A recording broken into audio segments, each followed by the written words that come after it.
Welcome, everyone. I got to do a little quick housekeeping here because I forgot to change my background image. One moment. Not that it really matters, but might as well get it right. There we go. Okay. Turn content off for a moment. There, now we can appreciate it. One man. Good morning. We're doing hugs and kisses today because of the new Arc Raiders update that just came out, the kind of surprise update uh, called the Shared Watch. Um, People had been mentioning for a while now that they thought they had wind of a PvE only update that was coming. Well, this is not a PvE only update, which is a good thing in my opinion, because I think they would be making a mistake if they offered a PvE only mode, in my opinion. I think that would harm the overall growth or sustainability of the game, but it's just my opinion. Instead, we get the shared watch. Um, let's go ahead and bring that up. Where did my content? There it is. See if I can make this a little bigger. These are the patch notes for it. I'm on holiday and I immediately got ill. It's like my body lets its guard down the moment it stresses off. Yeah, what is it about vacation or what you guys call holiday that seems to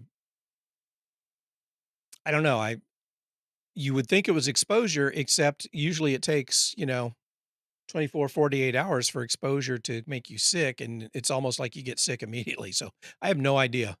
Yeah, I'm okay. I'm, uh, I'm a little congested this morning, but other than that, I'm doing pretty well.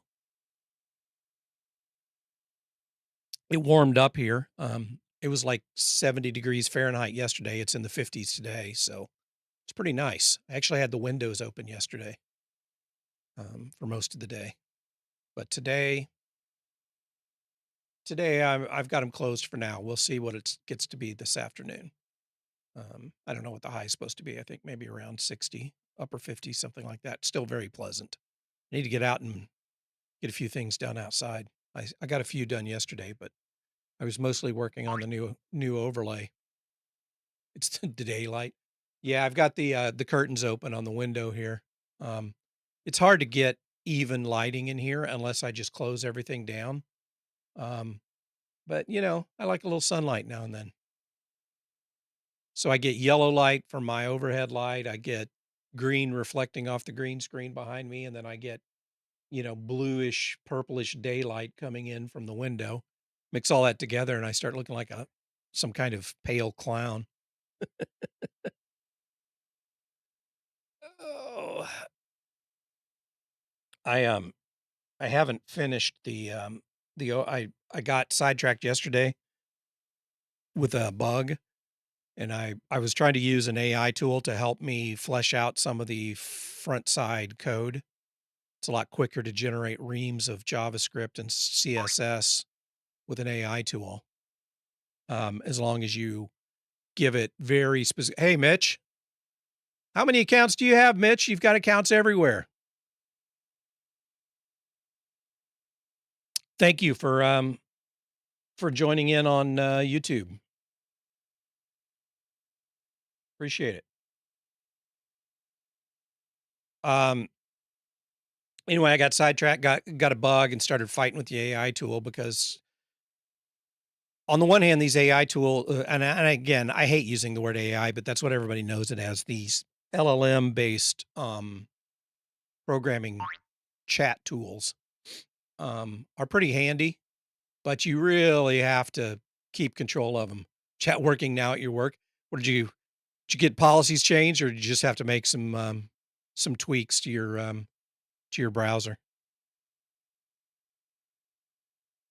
or did you go and put your foot down with management and say, "Listen here, I have important business to take care of on YouTube."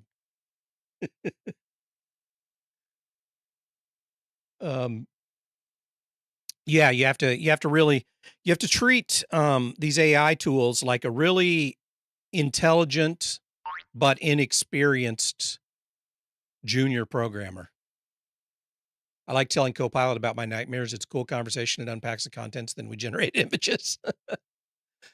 So it's funny, some of the tools, it's weird how these competing tools have evolved over time. They started off very much focused on the chat, just started to work. All right, well, why question it, right? If it works, awesome. Um, they started off being very good at chat, very good at holding convincing conversations. And then people started to figure out that, hey, these things can actually write code because they've got a lot of code in their data. Um, and then it's like all of a sudden focus on a lot of them started shifting towards making them competing against each other to see which could make the best coding LLM. And in some cases, like with Chat GPT, for example, it started to suffer on the chat part of it. And the one I really struggle with is um, oh, what's the Google one? Um, the word just left me. God damn it. Google's LLM client. I can't remember what the damn thing. Gemini. Thank you. God, I was drawing a total blank for the word there. I could see it, but I couldn't.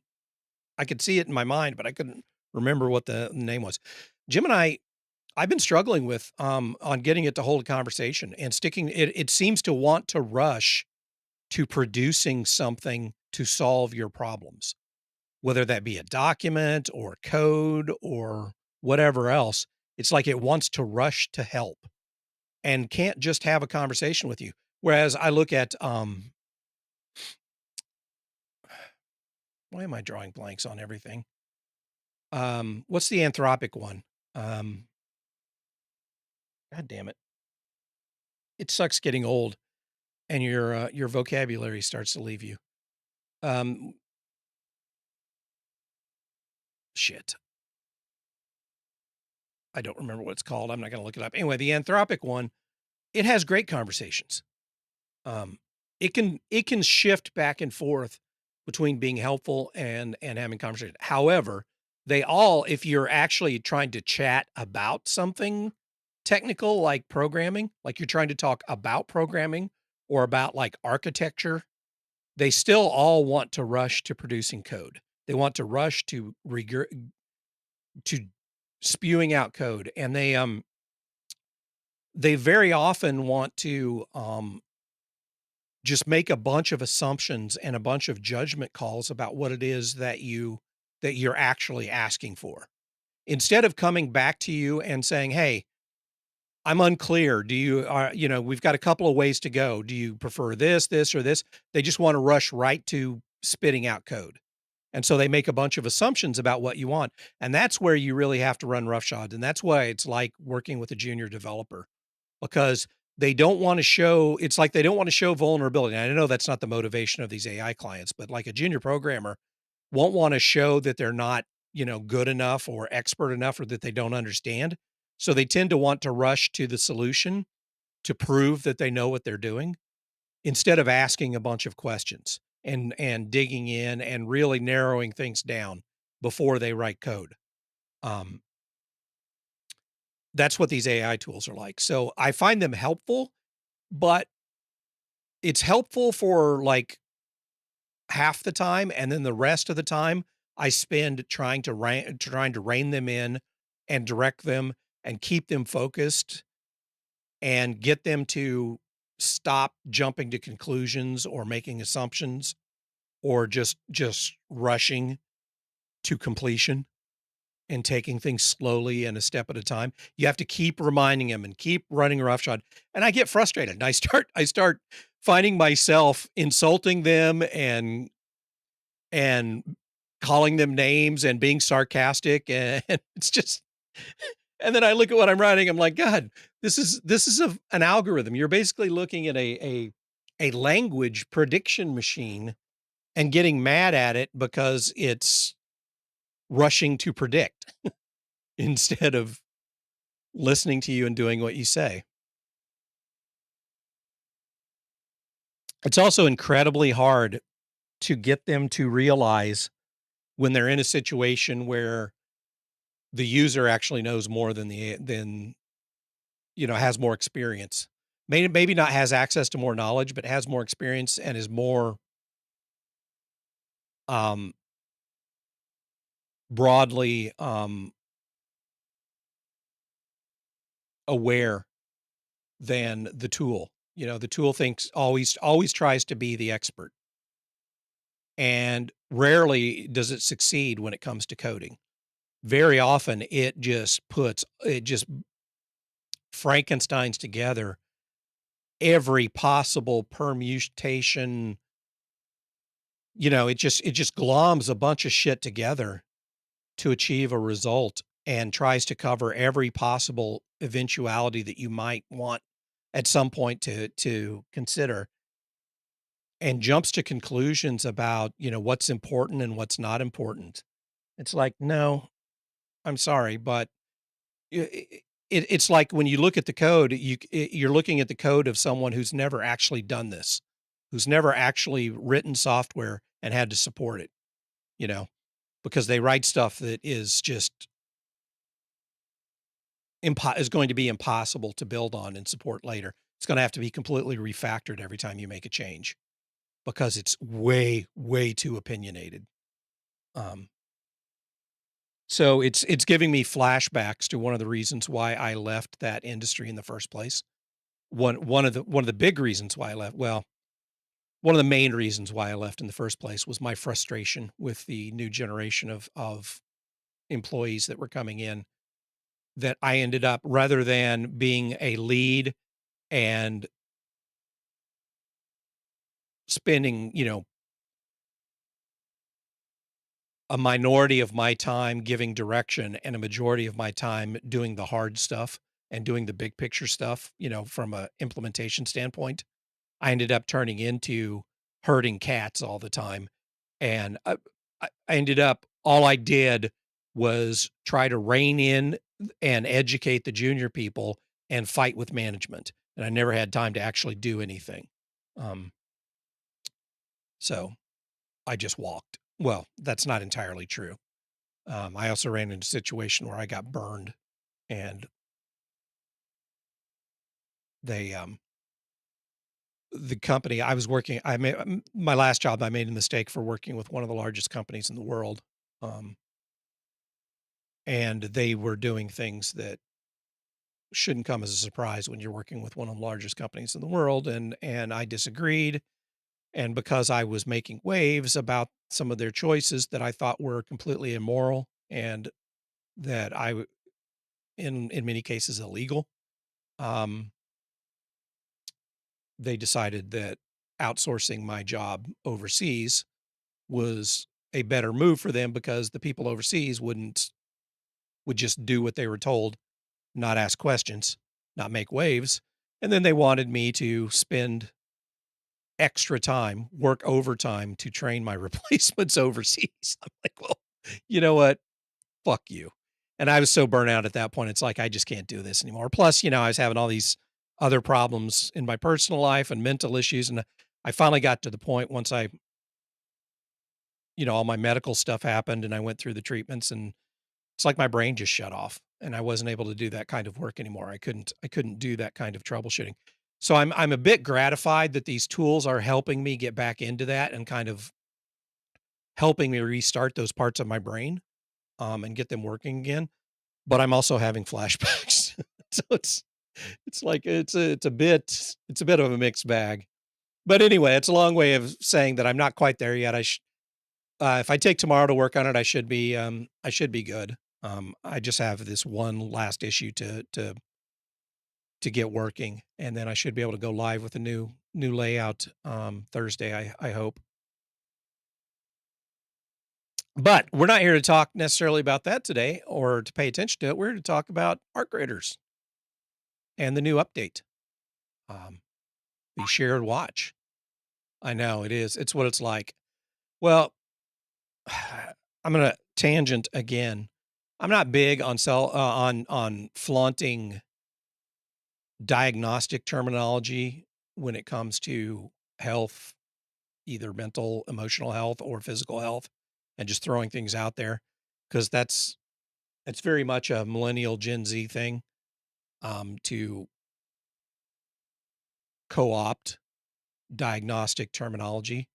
But I will say that from actual professional diagnoses, I became familiar with varieties of, or at least a new variety of PTSD that is being bandied about as official diagnosis, and it involves less of a single traumatic incident or a short term series of traumatic incidences causing that phenomenon to occur for people, and instead a a long history, especially history that involves your formative years in childhood, where you have a long period of time where you're subjected to many small instances of related trauma.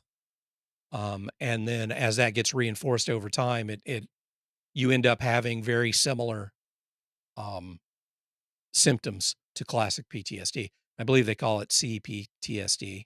Either some people claim that's childhood, some people claim it's continuous, I think, or something like that. Anyway, it's a new diagnosis, and it's pretty interesting to think about that it may not be the exact same mechanical things that have happened, but the net result is very similar to what happens to your brain chemistry and your thought patterns. So yeah, it's not something, it's convenient these days to talk about having PTSD when you don't actually, that's not your like official diagnosis.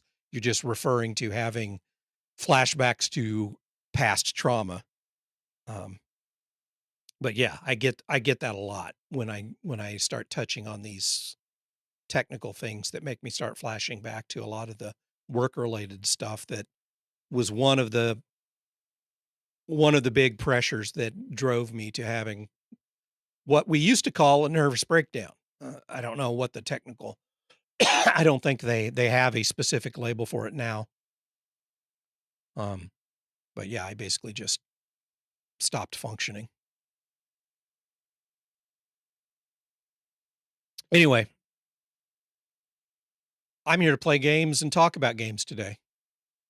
And and as frustrating as games can be, they don't trigger that stuff for me because it's not really associated with those kinds of things. So even though Arc Raiders has its moments where I get angry, it's still a net positive in terms of enjoyment value, especially distraction and moments of good anxiety. And I don't know exactly how to characterize good anxiety, but I feel anxious, but I don't feel anxious in the same way as stuff that makes me sick to my stomach or want to stay in bed or mentally shut down, or not want to leave the house. It's anxiety that's like it's like tension. Anxiety may not be the right word. It's more like tension. There's moments of tension in the game that happen, and then there's almost always some kind of release associated with it that I think makes it fun. It makes it a positive kind of tension. But as I've made fun of quite a bit lately, because I haven't been aggressive, and I'm in the low aggression lobbies, what I call the hugs and kisses lobbies. The tension has rarely been due to other players, and most often been due to the environment and the arc, which is fun. Um, but having a little bit of tension from players, I think, is nice too. It's like a Z index of tension. You don't want it to get too large because then it becomes overwhelming. The three dimensions the volume becomes overwhelming. Um, but it's nice to have a little bit of it because it takes what is essentially kind of a two-dimensional experience and makes it a three-dimensional experience. And that's a poor analogy, but I think it works. But what I guess Embark has been doing is they've been seeing, at least from their aspect, that they feel like there might be too much um, aggression, or at least they feel like there's no middle ground, that it's either all hugs and kisses or total aggression. So they're mixing things up and they're trying things and they're just trying, they're just stirring the pot a little bit. They're not making huge changes. They're doing little things. And this is one of those things. They're doing this shared watch thing.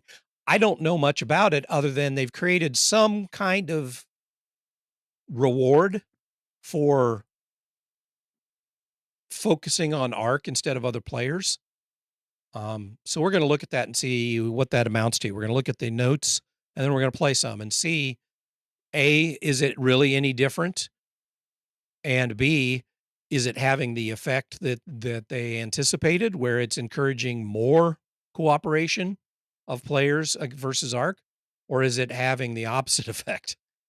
Is it backfiring and actually causing people, because you can get rewards for doing more damage to arc, are people going to eliminate their competition so they get more of the damage in on the arc?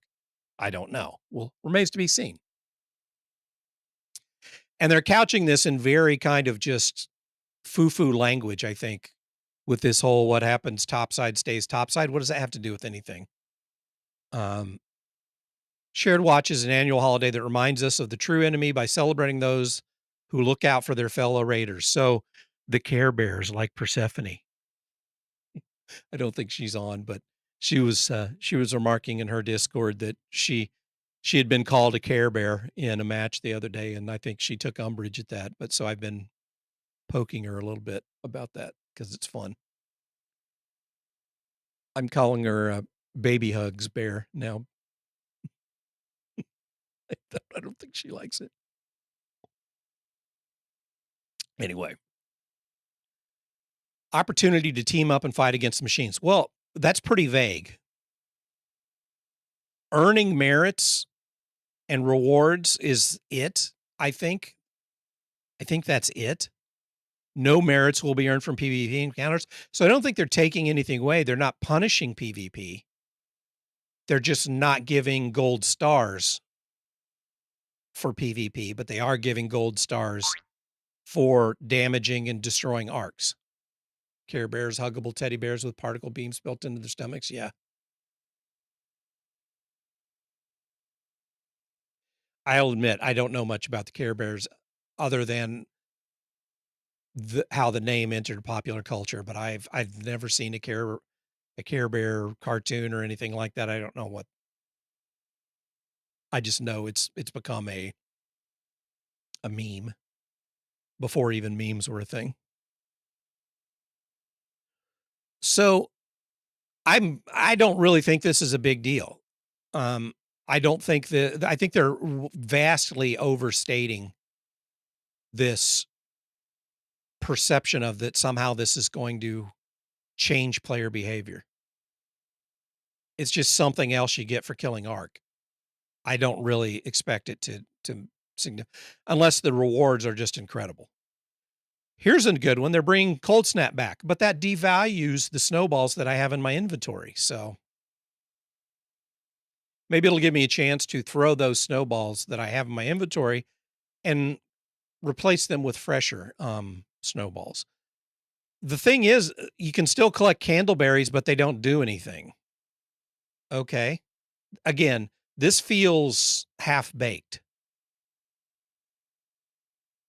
So I want to withhold judgment, but it feels half baked. Both of these things feel kind of half baked um, from their descriptions. So we'll see. But I'm not, I don't think they're at a win situation here. I'm glad they're bringing Cold Snap back, but it feels like, oh, you like the cold? Okay, we'll bring the cold, but there's nothing more to it. Um, it's not associated with an event. So, okay, good, but it's just another map condition. It's another chance to get 2x, right? That's basically all it amounts to.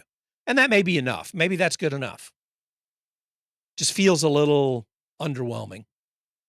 Placeholder content. I don't know if it's placeholder or more like placation content, that they've got something big coming up that they've been teasing. And I think they've been putting their energies towards that, and this is just like, "Hey, this should shut you up until until you get the big thing," you know? "Here, play with this until we come out with the big thing," and that's fine. Everything can't be earth-shattering. Every update can't be massive and, "Oh my god." This is fine. I'm not complaining about this, but I'm not terribly excited about this update either. I'll just put it that way. And then they've got these cosmetics, which the Vulpine one is the interesting one to me. The Slugger set, meh. It's basically a new outfit based around baseball. Like, okay. Um, but let's see if I can we'll just have to look at it when we get in the game. There's a new set that we'll look at. It basically you wear you wearing animal skins. Which I think is going to, piss certain people off. But oh well. Like people wouldn't be killing and using animals for food and resources in a situation like they've created with their fiction here. Sorry to say, I think a lot of the in interspecies morality would dim significantly in situations where you're scrambling to survive.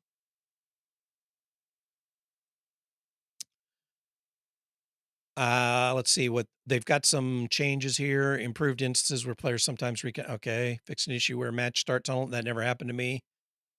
Fix an issue where trial objective awards could fail to grant at the end of a round due to a timeout, ensuring partial rewards are awarded when earned. Okay. I may have seen that, but I'm not sure. Fix an issue where the end of round screen would sometimes show incorrect mirror text. I've never noticed that. Fix an issue where players' platform icons would somehow show incorrectly. Never noticed that. Crafting would sometimes get canceled. Never really noticed that.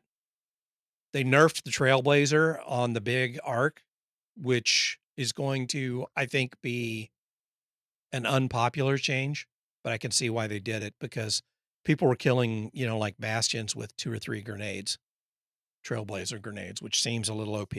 So I can see why they did that. And this is an interesting way to do it.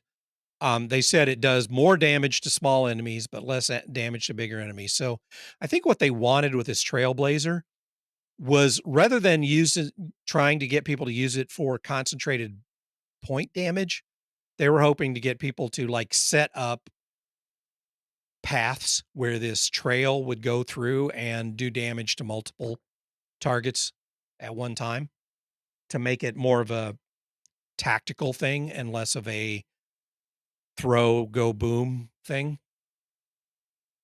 But we'll see. I don't care that much about it because I didn't really use Trailblazers that much, but we'll see. Inconsistent weapon cycling, didn't really affect me. Don't care about that. Cosmetic. Players may occasionally not receive a skill point as indicated in the results screen. Okay. I think I've seen that one.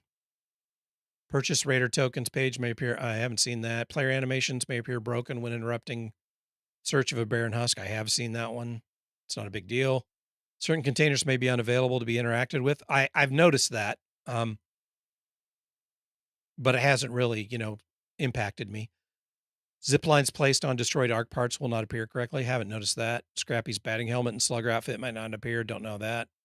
Blindsided event achievement. Okay, don't care about that. All right. So there's not a lot of meat to the description of this. So I think we're just going to have to check it out, which is what we're going to do as soon as I come back from peeing. So I will be back in one moment. Enjoy a few classic commercials while I'm gone.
Okay. I took the opportunity to freshen my coffee, so it took me a moment longer, but is Hardy still around? Yeah, Hardy is still around. I think so. I don't know. It's been a few years since I've seen one, but I haven't been to like a anything, I've only been to my local one horse town and they don't have a Hardee's, but in the last few years.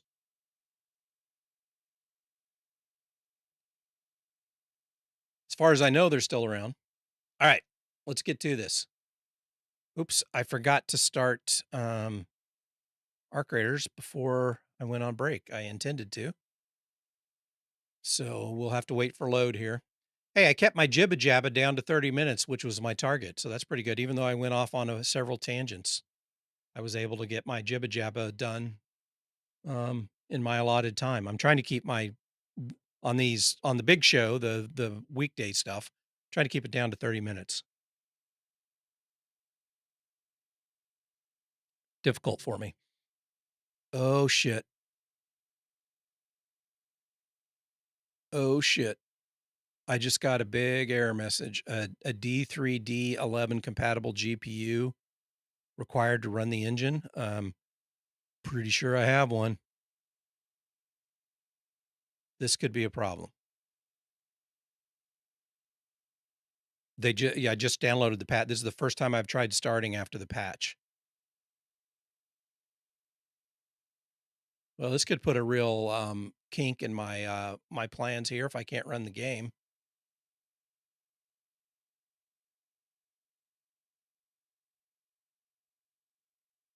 Oh shit.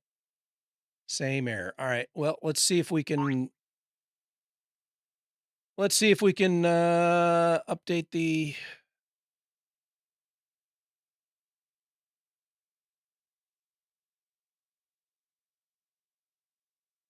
verify integrity of game files.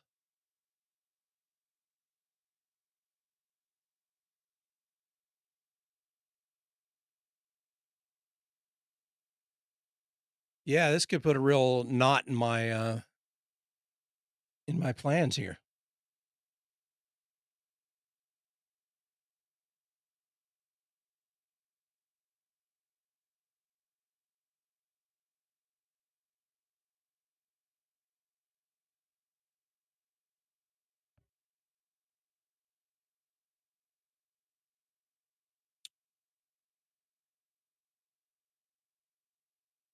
I should check the Arc Raiders Reddit and see if anybody else is reporting this.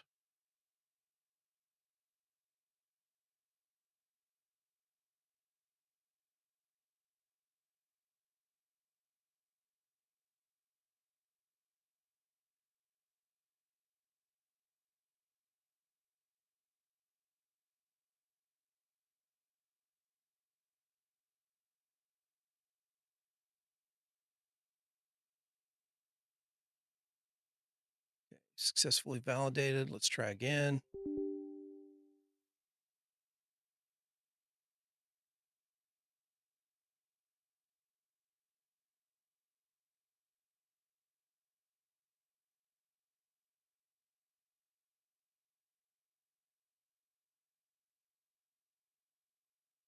Fingers crossed. Damn it. All right. Well, I need to screenshot this.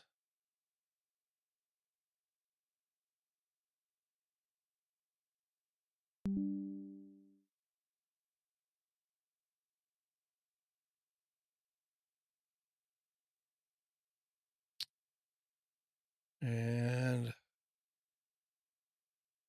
we may have a problem here.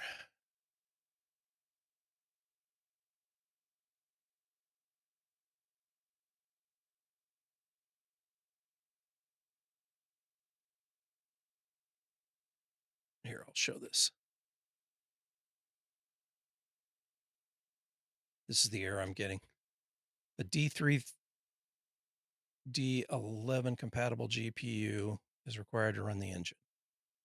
All right, let's see. I didn't see anything in Reddit.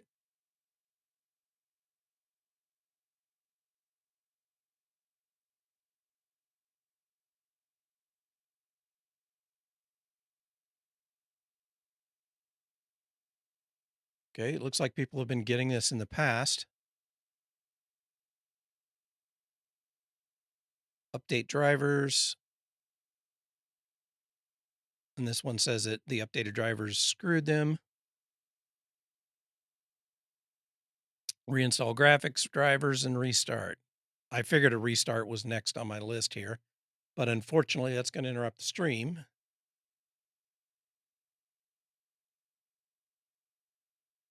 Okay, so this is not a new problem.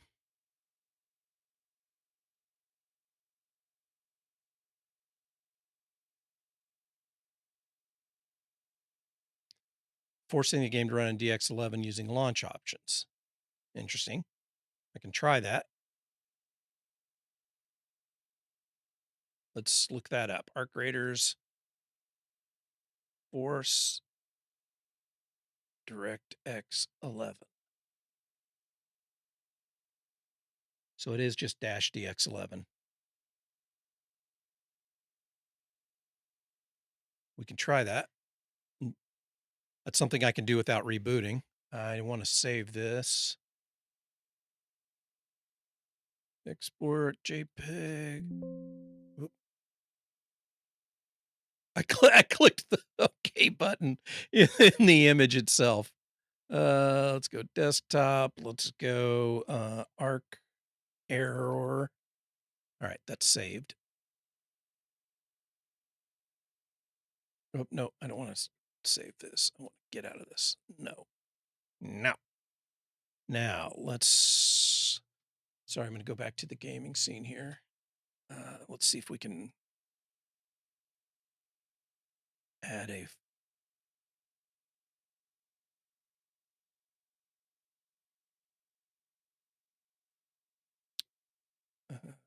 manage... Where's the shortcut?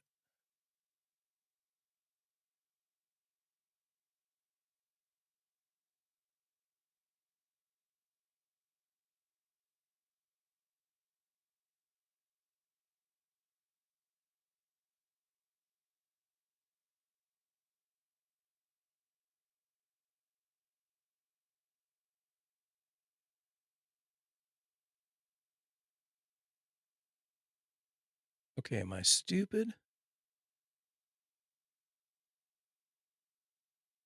Did they change?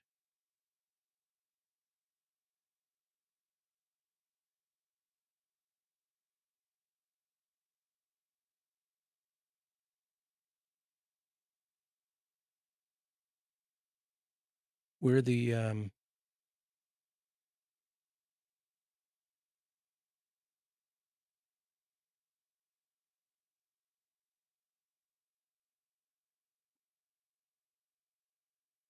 I don't see where to set the startup parameters anymore in Steam.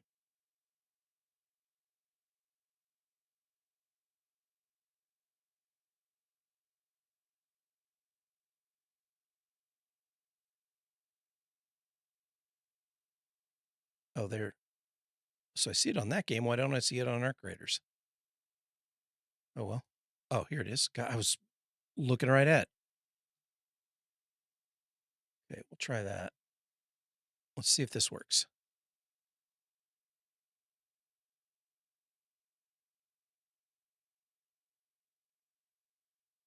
I don't have much hope that the startup parameter will change anything, but we'll see if it does. If it doesn't, I may have to go ahead and stop the stream. Yeah, it didn't do anything. Change my driver, or I'll try rebooting first and see if this works. And restart the stream. Apologies. Inconvenient. I hope this doesn't interrupt anyone's plans for the morning. But we're gonna have to stop now, and I should be back shortly after I mess. Either way, I'll start the stream again and let you know what's going on. So apologies. Be back. Be back.